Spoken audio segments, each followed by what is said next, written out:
akan coba mengingatkan kembali. Yang pertama,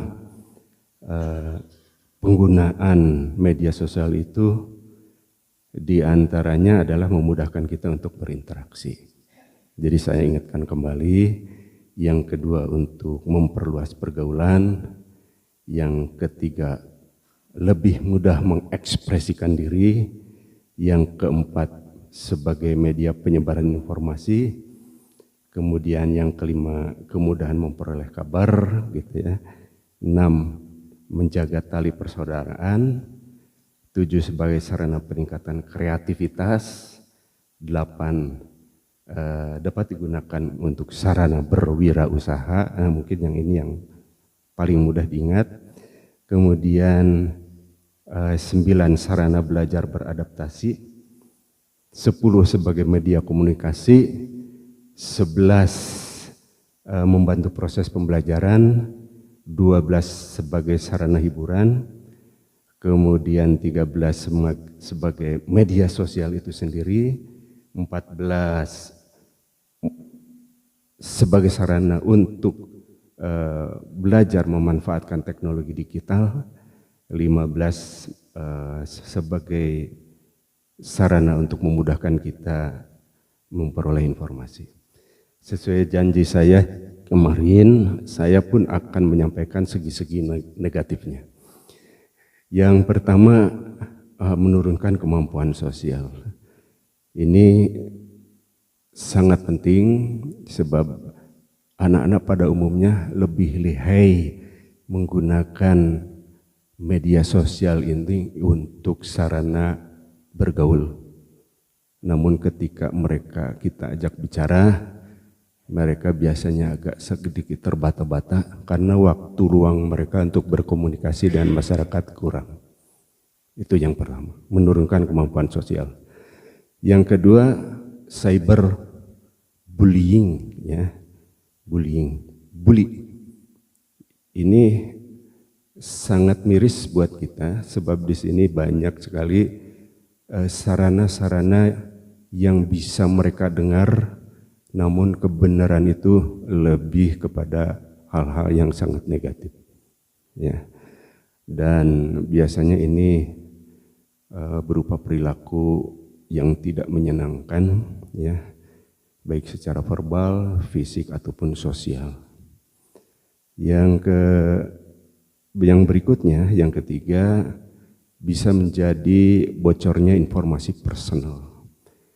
Ya, kadang-kadang kita lupa men-share sesuatu tentang hal yang sangat pribadi sehingga semua orang tahu tentang kita.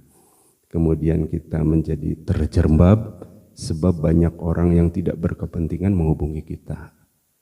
Ya. Kemudian yang keempat adalah menjadi body image yang buruk. Kadang-kadang kita melihat sosok tubuh, mohon maaf, tubuh lain jenis kita, gitu ya, yang menjadi idola, kemudian menjadi semacam merasa takut karena kita tidak serupa dengan apa yang kita lihat, ya, atau yang kita inginkan. Bagi para wanita mungkin banyak melihat foto-foto tentang sejenisnya yang dianggap sangat ideal, cukup cantik, tubuh yang menjadi idola semua wanita. Sehingga ketika dia mendapatkan tubuhnya tidak sesuai dengan apa yang dilihatnya, menjadi sesuatu yang menakutkan buat dia karena takut tidak dipandang baik oleh lawan jenisnya. Mudah-mudahan bahasa saya bisa diterjemahkan. Kemudian yang kelima, membandingkan diri dengan orang lain. Ini ada hubungannya dengan yang lain. Ya, kadang-kadang kita melihat yang di-share orang lain itu segala sesuatu yang kita tidak miliki, yang kita tidak mampu membelinya. Sehingga apa yang dipakainya, yang kita lihat, kemudian menjadi rasa cemburu buat dia karena dia tidak memilikinya. Misalnya apa yang kita lihat di media sosial itu berpakaian bagus, berpakaian baik, dengan cap yang mahal, yang kita tahu, dan dia tidak memiliki itu sehingga ketika dia keluar rumah mendapatkan temannya seolah-olah menjadi sorotan tersendiri buat dia bahwa dia tidak menggunakan cap yang trendy. Ya. Kemudian yang keenam, mengalami gangguan tidur. Ini jelas ya. Apapun yang kita lihat di HP misalnya, itu memberikan sinar yang tidak nyaman sebenarnya. Tapi karena rasa ingin tahu, Anda terus membaca itu ya karena penasaran, sehingga itu bisa mengganggu saraf mata.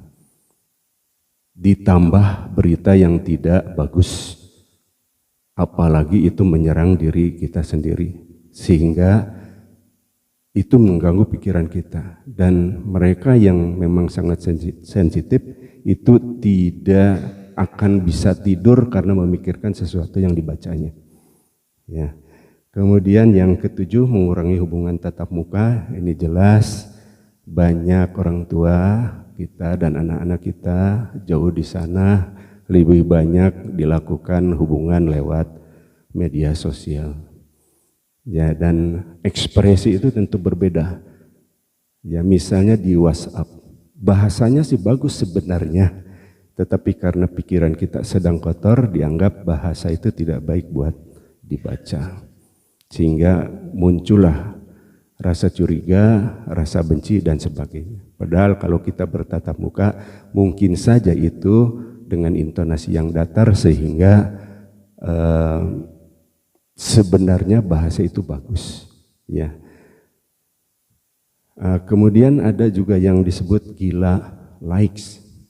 Ya, apapun yang diungkapkan di dalam tulisan Anda itu berharap sesuatu likes, dikomentari likes. Ya, dan itu bisa menimbulkan sesuatu yang tidak baik tatkala banyak orang tidak melikes itu. Padahal bisa saja orang itu memang tidak membaca, kemudian dia tidak memahami tulisannya sehingga tidak melikes gitu ya. Nah, orang menulis itu sendiri kemudian berprasangka buruk terhadap orang tidak likes itu. Padahal bukanlah hal yang seperti itu ketika kita tidak melikes itu ya. Nah, kemudian ada juga yang disebut dengan FOMO ya. FOMO alias fear of missing out gitu ya. Itu istilah yang menggambarkan adanya kecemasan ketika ia ketinggalan berita atau tren yang sedang booming di waktu tertentu.